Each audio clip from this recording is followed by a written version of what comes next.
gibi düştüm ömrümün içine. Geceyi sabaha bağlayan ışık gibi.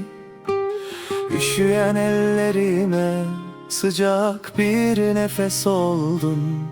Ben ne zaman düşsem sen yetiştin gizlice. Çocukluğum senin gözlerinde saklı hala. Bir ninni gibi dolaşır sesin odamda. Dünyanın en güzel yeri sorulursa bana, başımı koyduğum dizindir annem. Annem, adını söyleyince içim huzur dolar. Sen güldün mü bütün baharlar açar. Bir ömür yetmez hakkını demeye. Cennet kokar ellerin annem. Annem,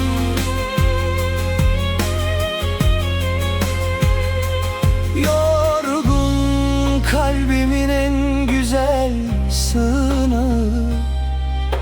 Dualarımın kabul olmuş hali.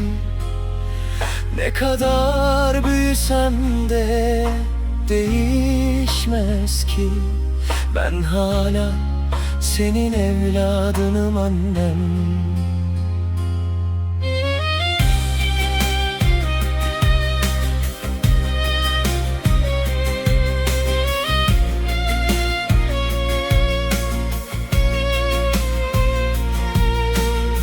Sessizce ağladığım geceleri bilmedim.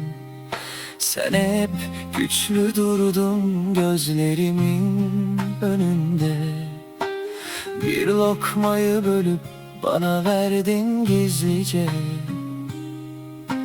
Kendini unuttun benim için annem. Saçlarına düşen her beyaz telde benim yarınlarım saklıymış meğer. Şimdi anlıyorum yıllar geçtikçe, anne sevgisi dünyadaki en büyük değer. Bir gün sesin uzak kalsa bile kalbimde yankılanır duaların. Ben hangi yola gidersem gideyim, arkamda senin sevgin var annem.